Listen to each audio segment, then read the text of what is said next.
E aí, Poema? Me gastei um pouco de manhã. Alguém não... aliás, alguém estava aqui de manhã? Faz assim. Nossa, um bom povo.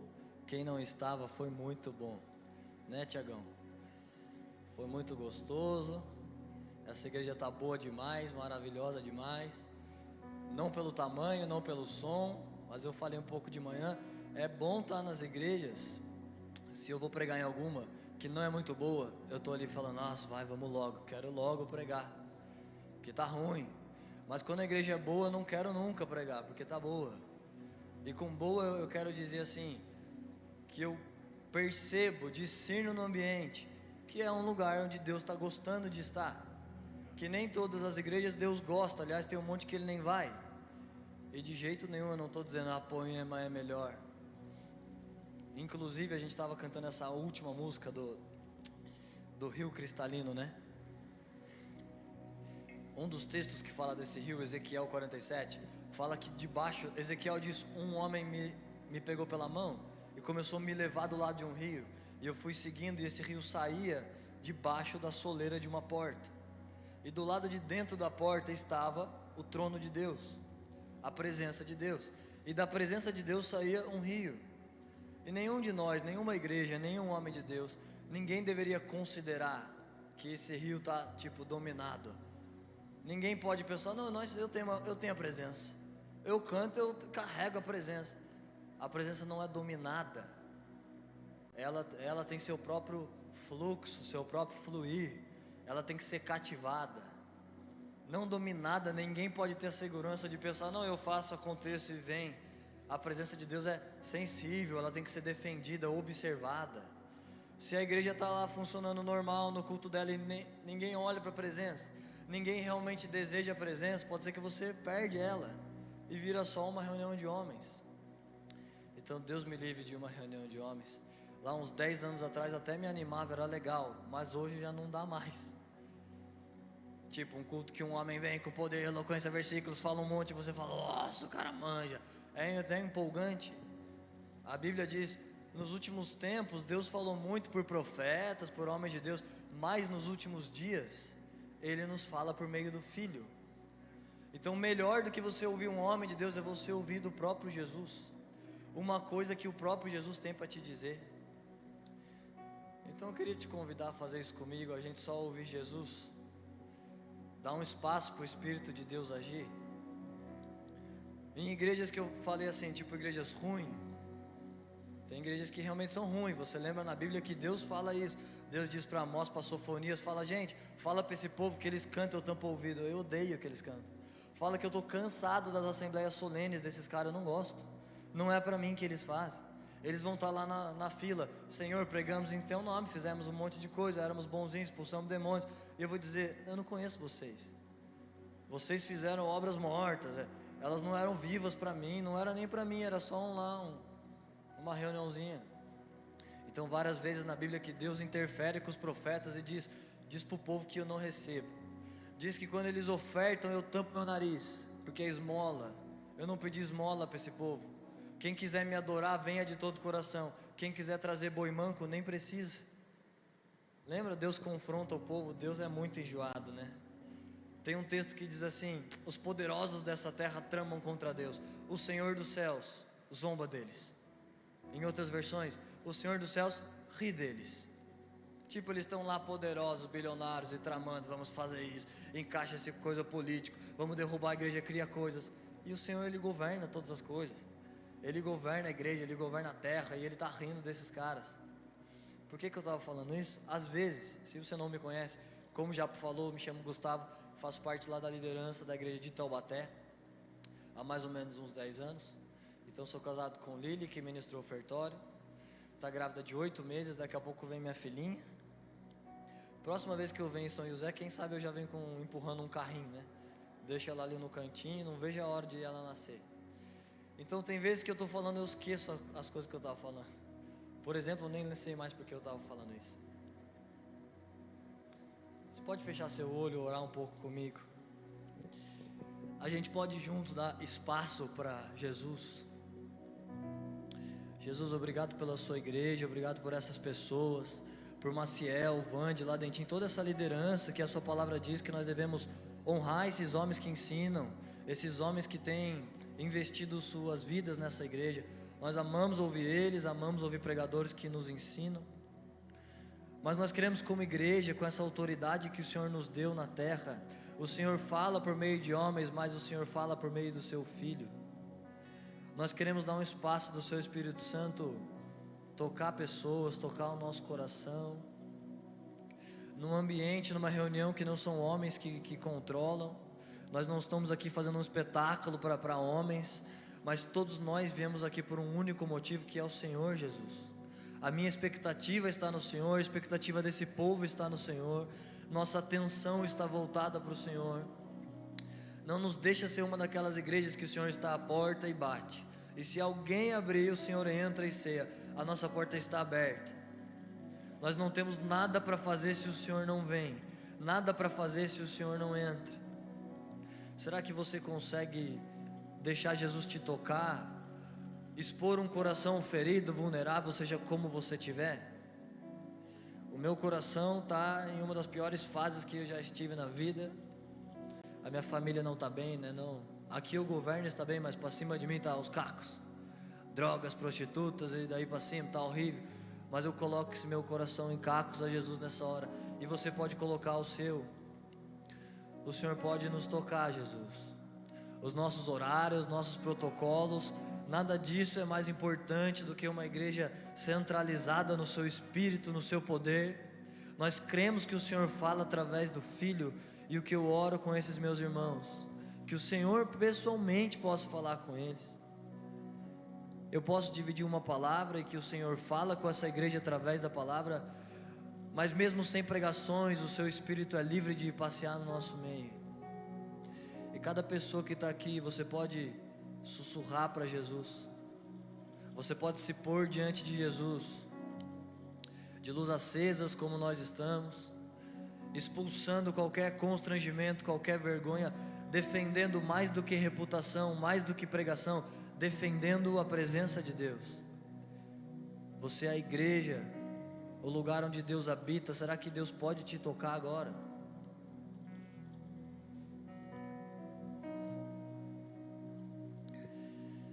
Você pode nos tocar, Jesus.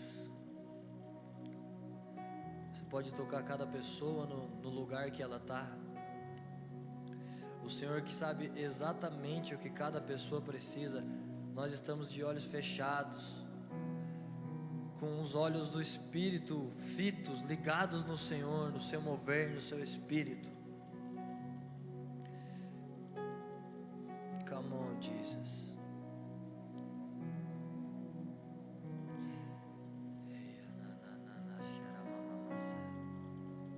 Mesmo que alguns de vocês não entendem exatamente,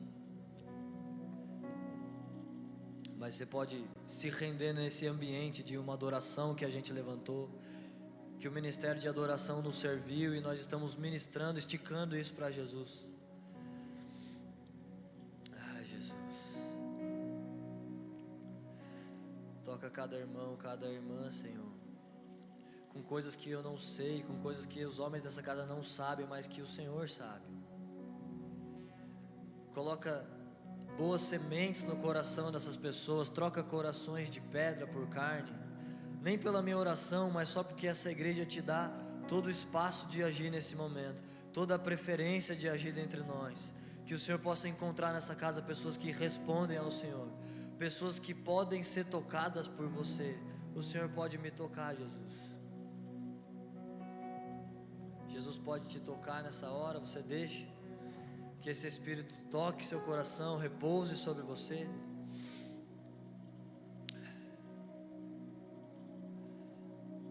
Come on, Lord Jesus.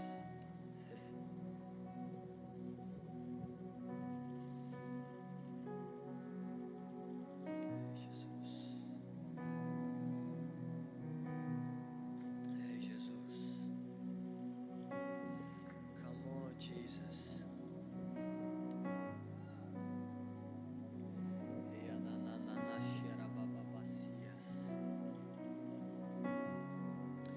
Nossa esperança está em você, Jesus. A nossa esperança está além do véu, naquele lugar onde os rios estão fluindo. Nossa esperança não está em púlpito, não está em que pessoas vão fazer. Nossa esperança está em um lugar que só o Senhor tem acesso. Nosso coração está lançado nesse lugar. Nós lançamos nossas vidas, lançamos todas as nossas expectativas, nossas carreiras nas tuas mãos. O que nós esperamos, homens não podem dar. Esses rios que nós estamos esperando que nos alcance, que estão fluindo do seu trono, é lá onde é o nosso tesouro, aquela é a nossa riqueza. Mesmo que pode ter muitas pessoas bem-sucedidas aqui, com bastante dinheiro, mas a nossa riqueza não está nessa terra. A nossa riqueza não está em uma igreja, a nossa riqueza está além do véu. Nossa esperança, nosso tesouro, nossa devoção, nossa paixão. O que nós pedimos que essas águas possam encontrar espaço no nosso meio, que elas possam fluir, esse rio de águas vivas, que não é um rio que admite ser controlado, ele não pode ser manipulado, ninguém pode deter ou possuir isso. Isso só pode ser atraído por um desejo, e nós desejamos, Jesus. Desejamos que esse rio flua entre nós, e que essas águas toquem agora em muitas águas mortas nessa igreja, águas mortas do meu coração, águas mortas de muitas pessoas, e que essa água toque e transforme isso em águas vivas. Ah, Jesus, doce Jesus. Ah, Jesus.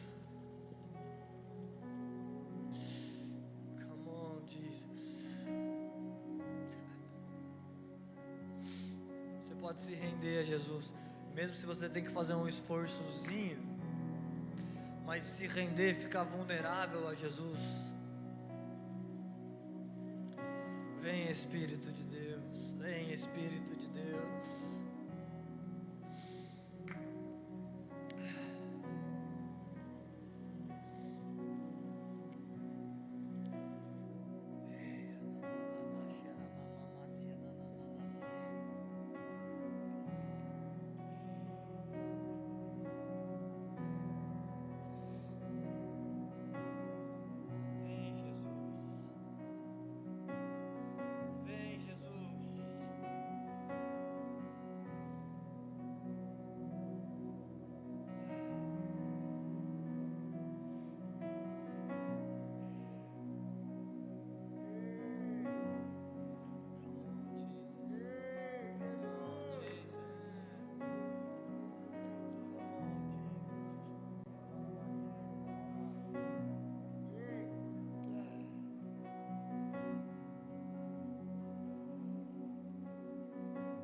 Se Jesus pode te tocar nessa hora, isso significa que você não está satisfeito só com religião, que você não está feliz só do tanto que você sabe de Bíblia, que você já é um líder.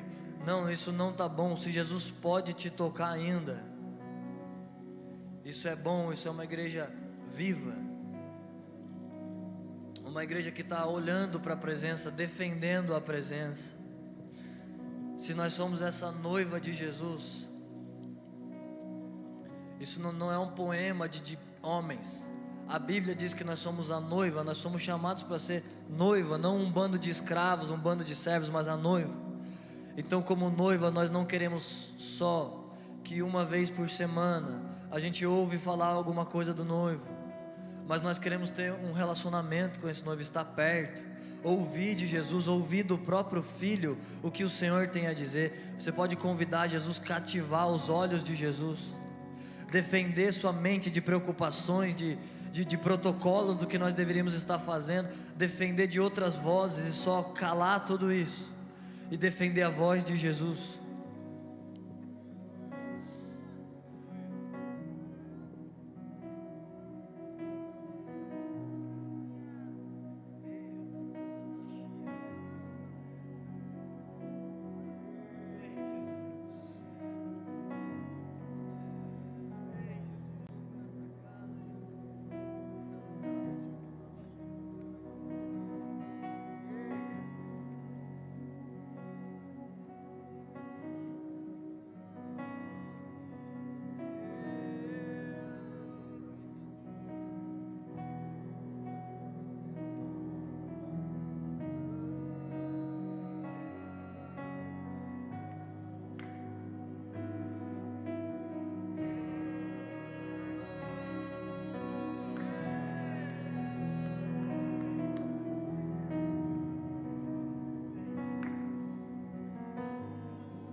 Se você precisa de ajuda para participar, você pode só sussurrar o nome de Jesus.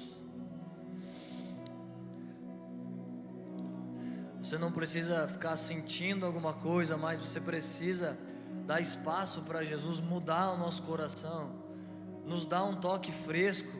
Se Deus fala através do Filho, nós queremos ouvir, nós estamos aqui. Deus pode falar coisas no seu coração que você nunca mais vai ser o mesmo. Mesmo se eu me esforço pregando uma palavra, e quem sabe eu faço isso por alguns minutos, mas se Jesus planta uma coisa no seu coração, isso é 1000 vezes mais poderoso, isso funciona muito mais. Você não precisa ficar ouvindo: para de usar droga, para de trair sua mulher, para de ver pornografia, chega de mentir, volta a dizimar, não defende seu dinheiro, defende a glória de Deus. Em vez de que pessoas ficam te falando, o toque doce do Espírito planta uma semente no seu coração. Você pode sussurrar a Jesus, pedir socorro a Jesus, nos socorre Jesus. Jesus, Jesus, ai Jesus, nós não somos uma denominação de homens e controlada por homens querendo fazer um império.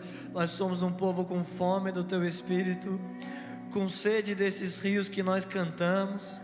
Nós não cantamos para fazer show, para fazer uma apresentação para as pessoas. Pessoas não são o centro dessa casa, o centro é o Senhor Jesus. Nós cantamos para você, nós nos levantamos das nossas casas e viemos até aqui por causa de um homem chamado Jesus. Não tem outro homem que tem esse lugar no nosso coração. Não tem Leandro, não tem Maciel, não tem Vande, não tem nenhum homem que ocupa o lugar dentro de nós do que o Senhor Jesus. Não tem o nome de uma igreja, não tem o nome de um emprego, de uma carreira. O seu nome é o mais alto de todos.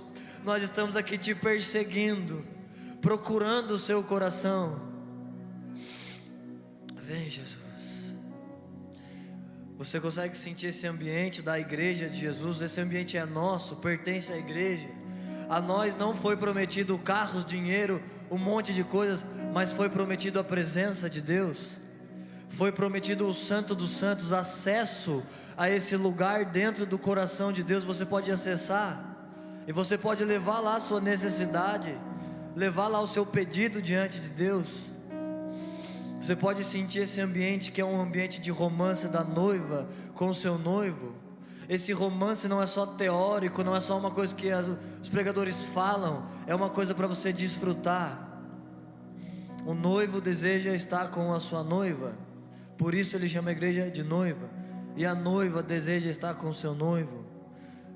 Você pode perceber esse ambiente e se entregar um pouco a ele, receber uma coisa desse ambiente fresco, da maneira que você quer receber.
Você lembra que na Bíblia Deus fala sobre Davi: Davi é um homem segundo o meu coração.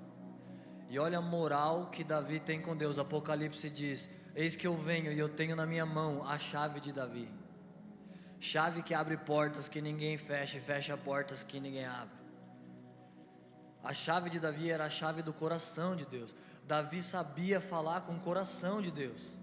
Apesar de que ele errou, apesar de um monte de coisas, mas tem uma coisa que vira o coração de Deus, que era o coração de Davi quebrantado. Então teve um dia, uma história que eu quero contar para vocês. Eu tinha acabado de me converter com 16 anos e eu estava consumido de vontade de ver pornografia. E eu estava lá no meu quarto e falei: Deus, não vai ter jeito. Eu não sei, você não estava de manhã, mas antes de eu me converter, apesar de que eu me converti cedo, mas eu tinha problemas, drogas, prostíbulos, pornografia, todos os problemas, viciado em um monte de coisa. Aí eu fiquei lembrando, pensando em um monte de coisa. Falei: Deus, eu vou usar pornografia, não vai ter jeito. E quando eu estava falando isso, eu lembrei que tem um texto na Bíblia que o Espírito Santo, em português está escrito Espírito Santo, mas na raiz original está escrito Boetos. E Boetos significa alguém que vem correndo mediante um pedido de socorro. E eu lembrei e falei: Deus, eu não quero pecar, eu sei que é errado, mas eu não vou aguentar, perdão. Eu já fui pegando assim o meu celular, falei: eu já vou pecar. Mas eu dei uma chance assim para Deus. Lembrei desse texto e comecei a falar: Boetos, se é verdade que você vem correndo, eu preciso de socorro, Boetos. E comecei a falar aquilo. E aquilo virou de uma maneira o coração de Deus para mim, que entrou uma glória de Deus no quarto. Uma das primeiras experiências que eu tive com Deus. Então eu não li um artigo, como não ver pornografia. Ninguém me pregou 1 hora, sabe, não veja, porque eu acho bom. Nós lutamos, denunciamos esse pecado. Mas a glória de Deus aquele dia, o Espírito de Deus entrou onde eu estava e só arrancou aquilo de mim. Em um golpe da glória de Deus, clamando Boetos. Então por isso que eu fiz questão de a gente abrir o culto dando espaço para Deus. Porque se você chama, se você clama, o toque de Deus pode fazer coisas que 1000 horas de pregações não podem fazer. Se você só dá espaço, se você deixa que Jesus fale no seu coração, que o Senhor te toque, que esse ambiente de um rio fluindo, ele fique aqui. Se esse rio te alcança, você nunca mais é o mesmo. Você é tocado de uma maneira que você nunca mais é o mesmo. E Marcos 4, eu só preciso de um pouco de água. O que eu preguei de manhã eu vou compartilhar um pouco para a gente voltar para esse ambiente.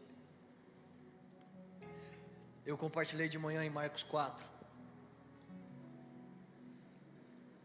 Alguém sente que recebeu alguma coisa de Deus, algum renovo da parte de Deus? Alguém pode fazer assim só para mim te ver? Que benção. Nós somos uma família espiritual, né? Eu sei que você sabe disso. Então nós cremos naquilo, um monte de gente fala mal de cobertura espiritual, mas nós cremos, é quem a gente é como a gente funciona. E uns pais da fé que são nossos pastores, Mark, Dan Duque. Eu não estou falando eles para dar glória para homens não merecem, mas eu estou só citando para você saber, honrando esses homens. Mas o Dan sempre disse, quando eu era novo convertido, eu via o Dan dizendo, eu nunca entendia, mas ele dizia: a pessoa mais difícil de Deus tocar numa igreja é um pastor. E eu falava: nossa, sou louco, mas como assim? Os caras é pastor, né? Os caras é super de Deus, é difícil que eles sejam tocados. E aí passou uns anos e eu comecei a entender exatamente. Porque depois de uns anos meio você vira um profissional da fé, um consumidor evangélico. Você só senta, Deus não precisa te tocar, você não faz questão. Alguém diz: Jesus estava lá no barco com os discípulos. Você já sabe, você já ouviu essa passagem, você já ouviu 1 milhão de horas de pregações, você já sabe tudo. Você não tem mais um desejo, um anseio. Então depois de um tempo eu vi, e era a minha luta depois de uns anos na fé. Não é mais contra drogas, contra pornografia, mas é contra religião, contra um lugar que eu penso no meu coração: tá bom, eu não uso droga, eu não faço nada errado, marido de uma só mulher, leio a Bíblia, sou líder. Nossa, que Deus não quer mais nada, já tá bom. Eu vou na igreja, às vezes eu prego, e é um lugar de religião que não tá bom. Lembra, Nicodemos fala: Senhor, eu estou vendo que o Senhor é homem de Deus, o que eu faço para entrar no reino? Nicodemos era mestre de mestres, líder de líderes, marido de uma só mulher, era um homem próspero. Se o que Jesus quisesse era só fazer uma reforma moral, se a igreja é só sobre reforma moral, Jesus não diria nada para Nicodemos, mas ele disse: você tem que nascer de novo. Não está bom ser bonzinho, Nicodemos. Aquele jovem rico, Jesus falou: você vê os 10 mandamentos? Veja e faço todos. Então, se a proposta de Deus para a igreja é só: não mata, não rouba, vem na igreja, seja bonzinho, não faça sexo antes do casamento, não use drogas, não fique devendo para ninguém, seja íntegro. Tem ateus que eles têm essa integridade melhor do que vários crentes, e eles não estão cumprindo o propósito de Deus, porque eles são ateus, mas eles têm esse nível de integridade. Então a igreja não foi só chamada para um padrão moral. Jesus disse para o jovem rico: você segue tudo, faz tudo, vai no GC, então te falta uma coisa: vende tudo. Ele diz para Maria, Marta está lá servindo, ele diz: Marta, você está ocupada com tantas coisas, quando uma só coisa é necessária. Então ele diz para o jovem rico: você já tem tudo, né? Mas uma coisa te falta. E olha Davi, o homem que tem a chave do coração de Deus: uma coisa pedirei ao Senhor e a buscarei. Davi poderia pedir qualquer coisa, Davi tinha todo o poder de Israel. Um gesto das mãos de Davi, legiões de homens iriam beijar suas esposas, dizer adeus, iriam lutar, iriam morrer, como Urias fez, por exemplo. Eles morreriam porque Davi mandou. Esse homem tem todo o poder e dinheiro da terra. Ele diz: mas uma coisa eu peço, Jesus: te buscar e estar em sua casa todos os dias, e eu buscarei. Você lê em Salmo 30, Davi diz assim: agora sim.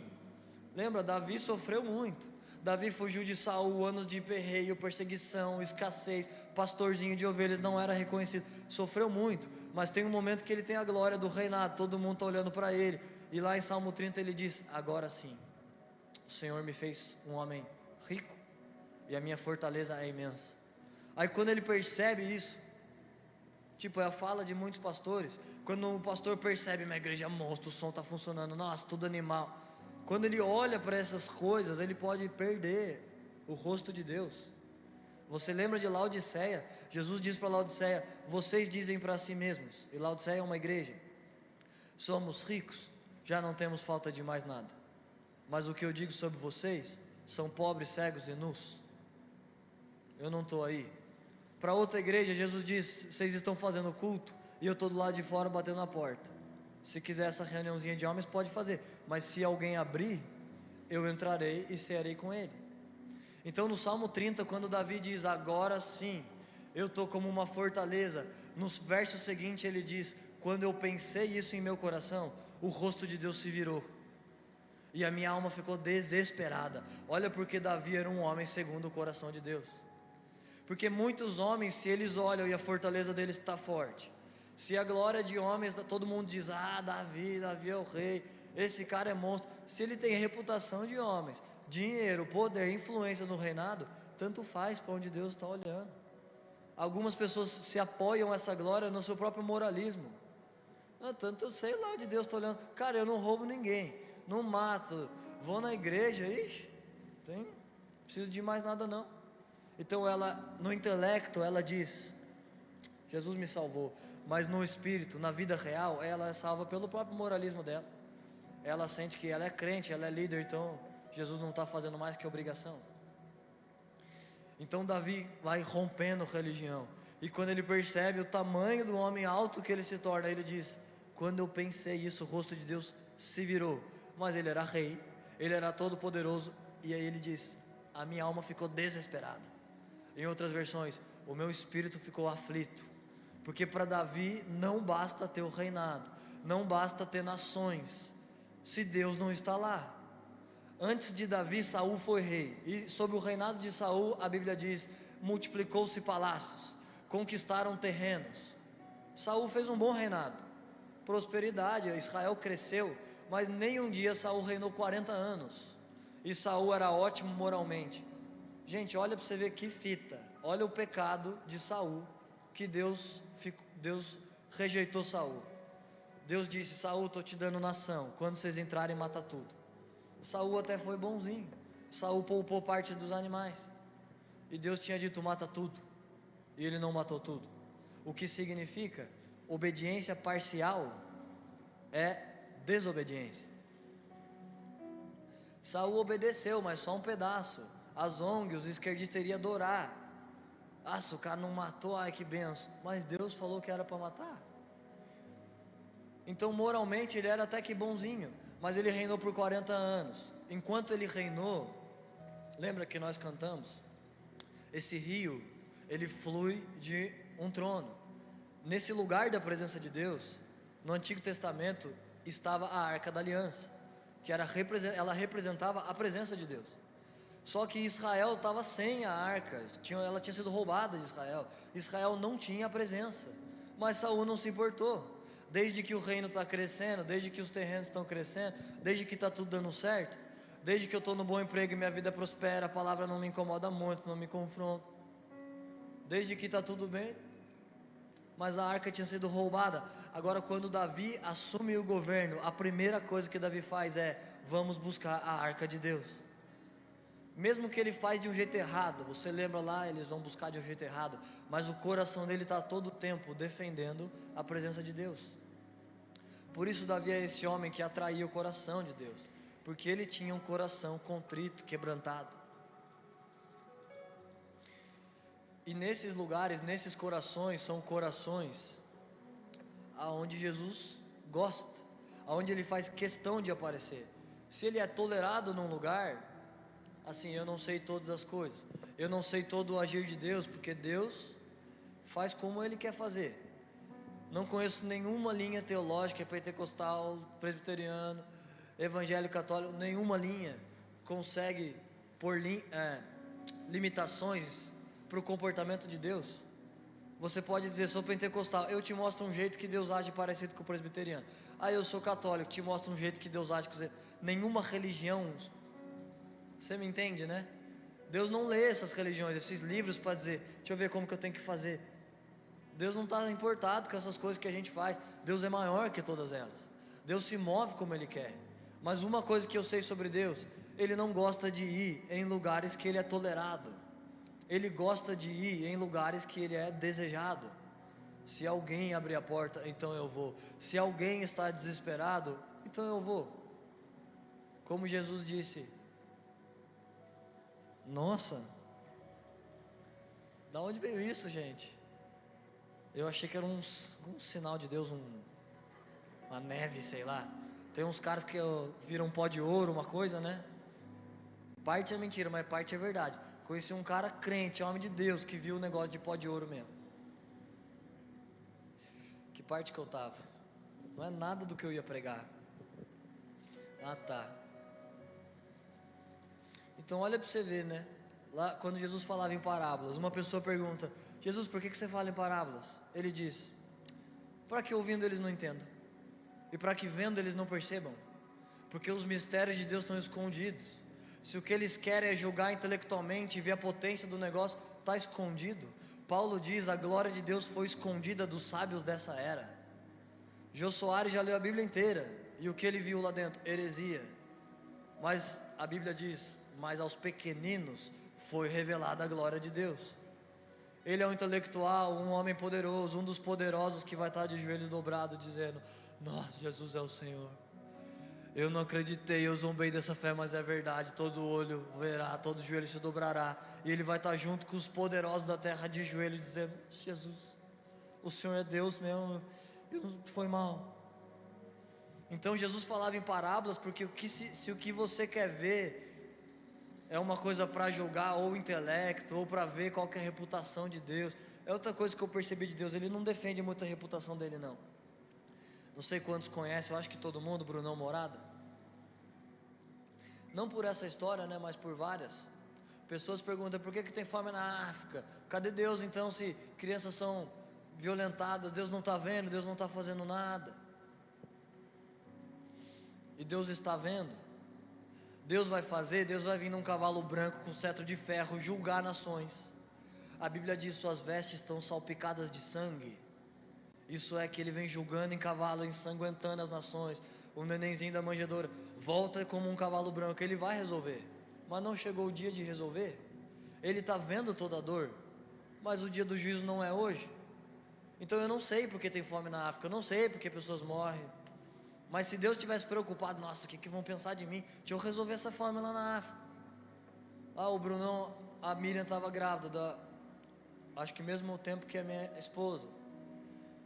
E eles já tinham comprado coisas e deu uma complicação lá na gravidez. E todo mundo orando, e o Brasil orando, e é um ministro de adoração. Deus tem que ser muito macho para não curar, porque Deus poderia curar ela na hora, mas ela morreu.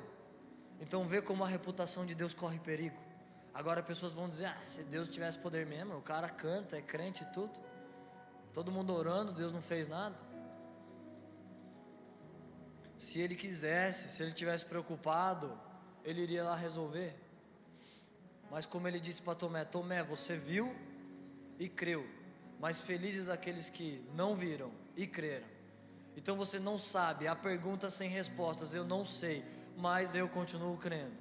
Mas nós continuamos crendo. E na hora que Jesus quiser, Ele põe um jeito nisso. Eu preguei de manhã mais ou menos, eu vou só falar um pouco. Aquela situação, isso é Marcos 4, depois você vê lá, que Jesus estava com os discípulos no barco, e os discípulos amavam Jesus, eles sabiam que eles eram amados por Jesus, eles eram crentes como nós, eles sabem, cara, Jesus pode fazer todas as coisas, mas em um momento eles duvidaram. Quando águas começam a encher o barco, a Bíblia diz, ventos em tempestades se colocaram contra o barco, de modo que a embarcação estava quase cheia de água, e eles disseram, Jesus, não te importa que nós pereçamos? E tudo isso é que eu quero fechar naquilo que eu comecei da chave de Davi, num espaço em que nós damos para o Espírito, para que o nosso clamor alcance o Senhor.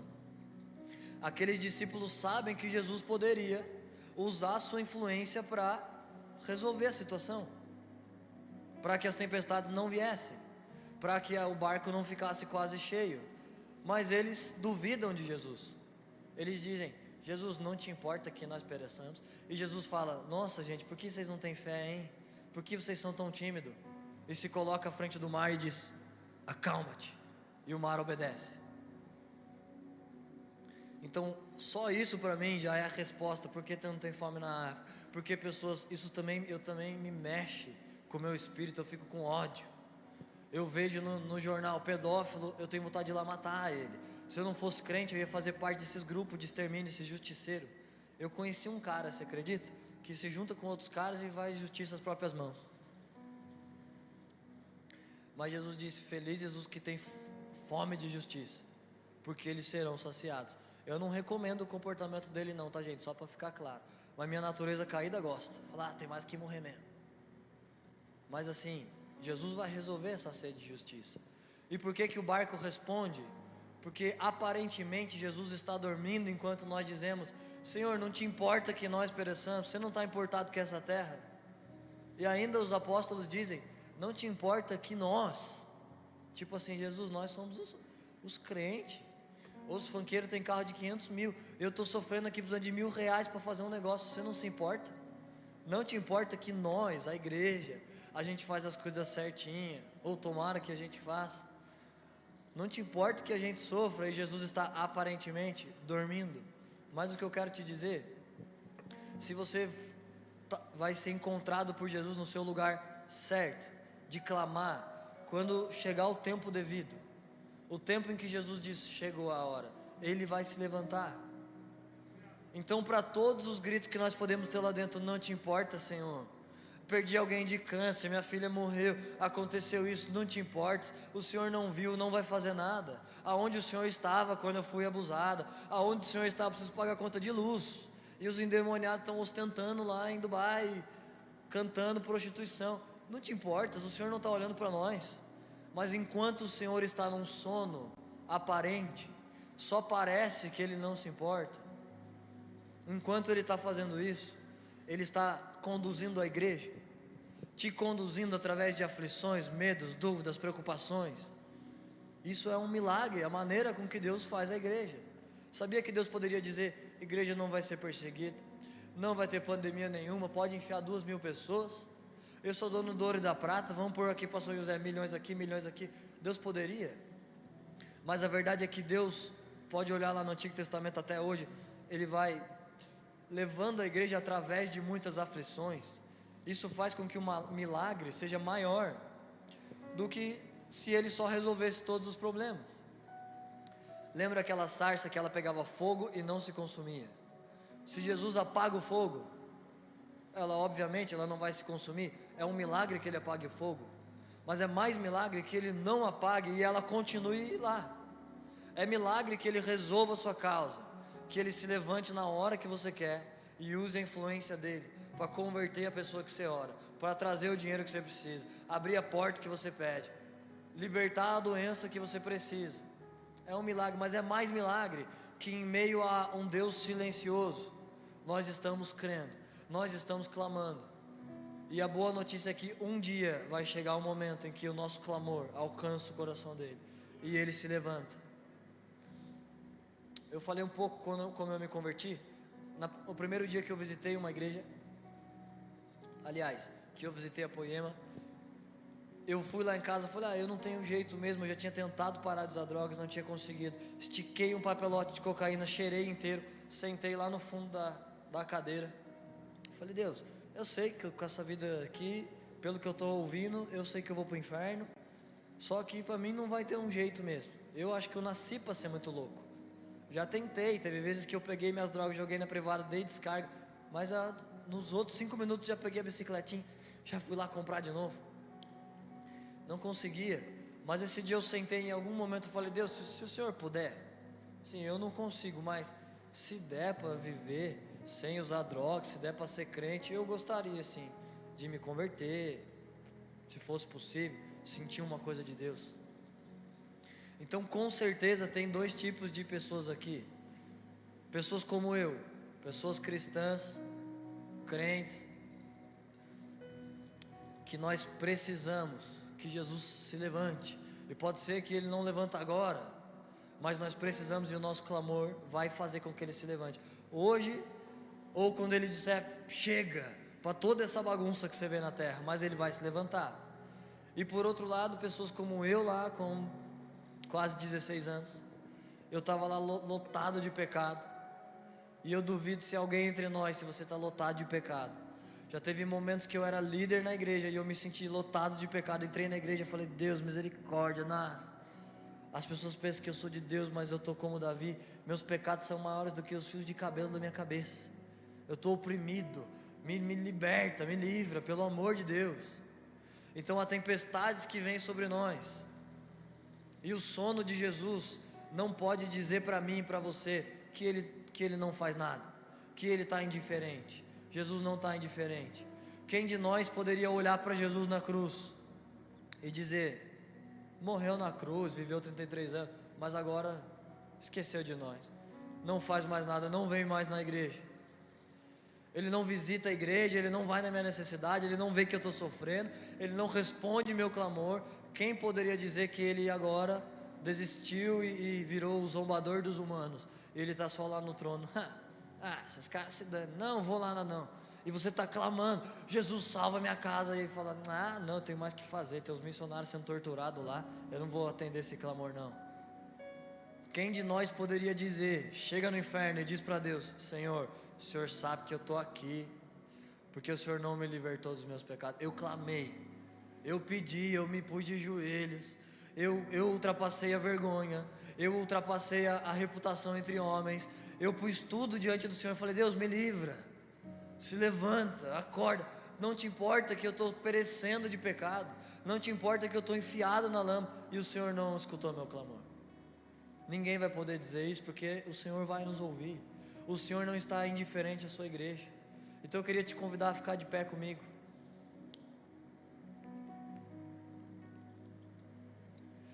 Ao pior dos pecadores, como o próprio apóstolo Paulo se chamava, a quem talvez está visitando, ou você pode ser um líder, um pastor, a quem se sente mais sujo, como se esses pecados são ondas que estão lá enchendo o barco, e esse barco está quase prestes a afundar, e você diz, eu não vou mais conseguir, não dá, eu amo o pecado, eu não consigo viver essas palavras, eu não consigo ser crente. Se você clamar, há um momento em que Jesus vai dizer, eu vou me levantar, eu vou me despertar desse aparente sono, e vou dizer, chega, e vou libertar de pecados, e vou responder causas nos corações de pessoas, e mesmo com respostas que você não tem, mas um dia Jesus vai fazer isso. Ele vai lá levanta da polpa, vai na frente do barco como capitão dos mares, e toda essa prostituição, pornografia, sexualidade, outdoor, todo esse mundo errado, corrupção, droga, tudo isso, e vai dizer: chega, e novos céus e nova terra. Então a maior promessa para a igreja, essa é a maior promessa que a igreja tem. Não é só de uma boa vida na terra, não é de um bom carro, bom dinheiro, esse monte de coisas, mas é: eu lhe serei um Deus, e eles serão meu povo, e nós seremos um, e haverá novos céus, nova terra. Essa é o galardão da igreja, a recompensa da igreja. Você pode olhar para o mundo e dizer: Senhor, eles têm mais coisas que eu, são mais famosos, têm mais carros, mais dinheiro, não passam dificuldades, mas não é esse o compromisso de Deus.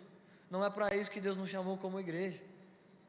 Jesus disse: eis que venho cedo, trago comigo vossa recompensa. Nossa recompensa é o Senhor. E nesse dia em que Ele disser: chega, nós seremos um povo, um só povo, nós e Deus. Pensa nessa coisa. Não vai ter, Ele não está lá e nós aqui, nós somos só um. E essa igreja carrega a glória de Deus. E essa noiva se casou com o seu noivo. E no casamento você se torna um com a sua esposa. Mas esse dia ainda não chegou. Mas enquanto Ele não chega, nós protegemos nossa paixão, para que quando Ele venha, Ele não encontre corações frios. Como a Bíblia diz, nos últimos dias o amor de muitos se esfriaria. Eles começam a pensar: nossa, Jesus não acorda, puxa, não aguento mais, o noivo não vem, está demorando muito, eu estou cansado, Jesus. Mas Ele virá. O que nós temos que fazer? Defende a lâmpada, não perde o azeite, não perde a paixão, não deixa o coração se esfriar, não deixa escândalo de homens, erros de pessoas, religião endurecer seu coração, não deixa moralismo, não deixa nenhum acerto que você tem, nada disso afetar. Não sente que Deus está feliz comigo, cara, eu faço tudo certo. Se você não está desesperado, se você não tem um coração de Davi, você que está correndo perigo, sua fé está correndo perigo, você pode fechar seu olho. Eu não quero orar com você de novo. Você pode levar a sua canção para Deus, mesmo se você canta mal como eu, mas Deus não está lá ouvindo as palavras, nem ouvindo os idiomas. Deus está sentindo um cheiro. Conforme você canta, isso sobe como incenso suave. Se você canta pondo o seu coração nas palavras, o Senhor respira isso, e o Senhor responde a isso. A medida de um homem na vida da igreja não é quanto dinheiro ele tem, quantos seguidores ele tem, porque Deus não está importando com essas coisas. A medida de um homem é como Deus responde a esse homem. Qual é a influência que esse homem tem com Deus? E se você está nessa igreja hoje, se todos os seus dias te fizeram chegar até aqui, eu acredito que o Senhor marcou esse dia, e você precisa ouvir isso. O maior chamado que você pode ter não é bom emprego, boa carreira, boa família, boa casa, é ter reputação com Deus, ter influência com Deus. Quando você canta, o Senhor quer ouvir. Quando você fala, o Senhor recebe. Ele tem prazer nas suas palavras. Então você pode liberar essas palavras para Jesus agora.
basta pensar que estamos fazendo a coisa certa.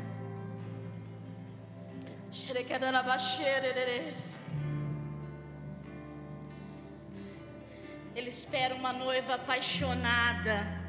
Ei, ele espera uma noiva que queima. Ele espera uma noiva que anseia pela sua presença. Ei, ele espera uma noiva que esteja esperando por ele.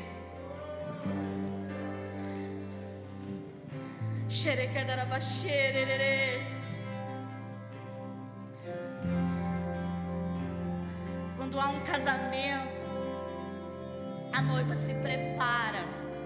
A noiva se prepara todos os dias. A noiva se prepara. Ela anseia por aquele dia.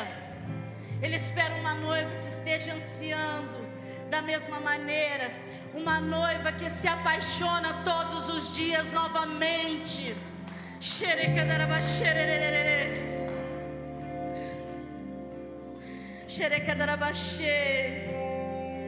Que você possa sair daqui nesta noite queimando pela presença do noivo, ansiando e buscar esse noivo, buscar esse noivo que já anseia por você, que tem sonhado com você. Oh Senhor, obrigada Jesus, obrigada por esse amor, obrigada por nos chamar de volta, obrigada Jesus, obrigada. Nós somos gratos ao Senhor, nós somos gratos ao Senhor por fazer olhar para dentro de nós. Oh Pai, obrigada Senhor, obrigada por tamanho amor, obrigada. Nós somos gratos, Pai, nós somos gratos, porque o Senhor tem nos escolhido todos os dias, Pai. E que haja esse despertar em nós, que nós possamos escolher a Tua presença mais do que qualquer coisa. Que nós possamos escolher a Tua presença mais do que qualquer coisa. Que o Senhor nos satisfaça mais do que qualquer outra coisa. Obrigada, Jesus. Obrigada. Saia daqui cheio da presença do Senhor. Saia daqui cheio, suprido. Mas ao chegar lá fora, não perca essa presença. Não perca. Obrigada. Obrigada, Jesus. Que o Senhor os abençoe. Em nome de Jesus.